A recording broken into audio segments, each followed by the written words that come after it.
그런 다연장 로켓 시스템하고 연계에는 예. 어떤 뭐 필요에 의한 건가요? 그러니까 지금 사실 그 자주포도 중요해지고 있지만 다연장 로켓포도 중요해지고 있고, 특히 우리가 이제 천무를 개발하게 된 배경을 좀 봐야 될 것 같아요.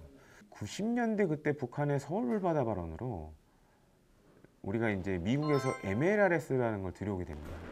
근데 MLRS를 써보니까 좋아요.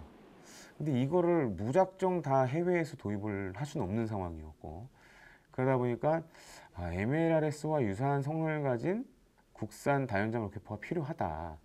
물론 이제 우리가 과거에 그 다연장 로켓포의 원조인 화차도 만들었고, 그 다음에 이제 순수한 국산 무기 1호가 있습니다. 그게 뭐냐면 다연장 로켓포인데 그게 구룡이에요. 그래서 1978년도에 대인영감에 1호로 등재된 국산 무기였거든요. 그러니까 구룡도 대체를 해야 되고, 그런 원인으로 인해서 사실 우리가 천무를 개발하게 됐는데, 천무하고 K9은 좀 차이가 있습니다. 근데 자주포라는 측면에서는 똑같아요. 근데 천무는 화약으로 추진되는 포탄을 쓰는 게 아니라 로켓 추진체를 이용한 로켓 포탄을 쏘죠.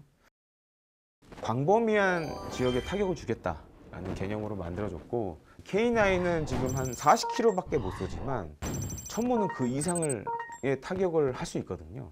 그런 측면에서 봤을 때는 상호 보완적인 관계죠. 이게 어떻게 보면 K9 자주포를 운용하고 있는 국가들이 만약에 다연장 로켓포를 선택을 한다. 한국군은 K9도 쓰고 천무도 쓰네? 그러면 이게 굉장히 좋은 롤모델이 될 수 있는 거죠. 그런 측면에서 천무도 사실 각광받는 지금 K방산 무기체계라고 할 수 있겠습니다.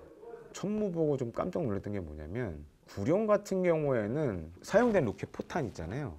이거를 사람이 일일이 다 장전을, 그러니까 조립을 해야 되는 거였어요. 근데 구룡 같은 경우에는 발사관이 36개거든요.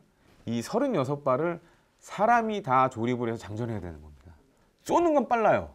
한 10몇 초면 다 쏴요, 36발을. 근데 준비하는 데 시간이 너무 많이 걸려요.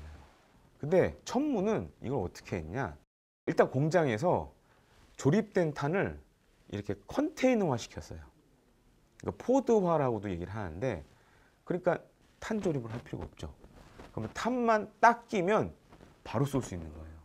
그러니까 그런 측면에서 어떻게 보면 되게 획기적인 전환이 됐고, 사실 이제 미국의 MLRS를 많이 참고했습니다, 그거는. 그래서 지금 이제 천무 같은 경우에 보통 3가지 정도의 탄을 쓰는데, 전에 이제 구룡에 썼던 130mm 로켓 포탄, 그다음에 이제 227mm 무유도, 그다음에 239mm 뭐 유도 탄, 이렇게 3가지 종류를 쓰고, 또 한 가지로는 이제 전술지대지 미사일, 우리나라가 만든 전술지대지 미사일이 있습니다.